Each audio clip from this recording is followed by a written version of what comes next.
delights and takes pleasure in the prosperity of his servant. அவரை சேவிக்கிறவர்கள், servantனா ஏதோ வேலை செய்கிறவங்க அப்படின்னு நினச்சிக்காதீங்க. அவரை சேவிக்கிறவர்களின் செழிப்பை அவர் விரும்புகிறார். அவரை சேவிக்கிறவங்க எத்தனை பேர் இருக்கிறீங்க? நான் சொல்கிறேன், உங்கள் செழிப்பை தேவன் விரும்புகிறார்.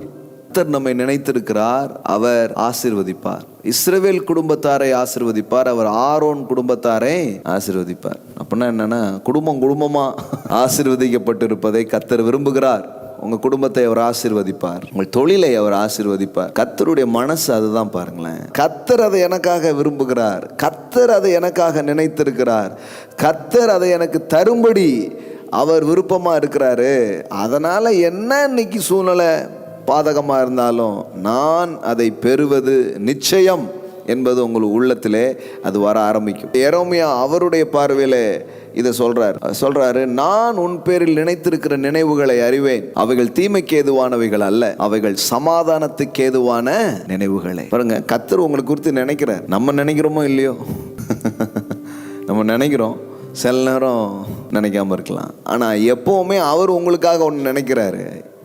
அவருடைய நினைவுகள் என்ன அப்படின்னு பார்த்தீங்கன்னா, நீங்கள் எதிர்பார்த்திருக்கும் முடிவை உங்களுக்கு கொடுக்கும்படிக்கு நான் உங்கள் பேரில் நினைத்திருக்கிற நினைவுகளை அறிவேன் என்று கர்த்தர் சொல்லுகிறார். உங்கள் பேரில் அப்படின்னு சொல்லும் பொழுது இட் இஸ் இண்டிவிஜுவல் திங்ஸ்.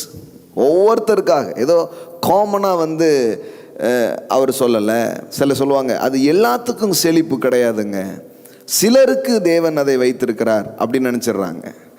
அதுக்காக தான் இதை கொஞ்சம் அழுத்தி சொல்கிறேன். ஏன்னா அந்த சிலர்னு சொல்லி உங்களை தூக்குனது மட்டும் இல்லை, ஒட்டுமொத்த மக்களை கூட்டத்தையும் தூக்கிட்டாங்க. உனக்கு கிடையாது, உனக்கு கிடையாது, உனக்கு கிடையாது, உனக்கு கிடையாது, நீ போன்னு பார்த்தா கடைசியில் யாருமே இல்லை. அந்த மாதிரி ஆக்கிட்டாங்க.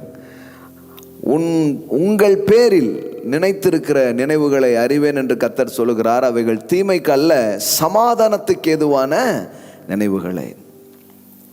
For I know the plans and thoughts that I have for you. உனக்காக என்கிட்ட ஒரு திட்டம் இருக்கு, உனக்காக என்கிட்ட ஒரு யோசனை இருக்கு. அது என்ன? says the Lord, the plans for peace and well-being. என்ன வார்த்தை பாருங்க, peace and well-being. நீ நல்லா இருக்கணும்னு நான் நினைக்கிறேன் பாங்க. தேவனுடைய மனசு உங்களுக்காக என்ன யோசிக்கிறது பாருங்க. the plan for peace and well-being. நீங்க நல்லா இருக்கணும்னு அவர் நினைக்கிறார்.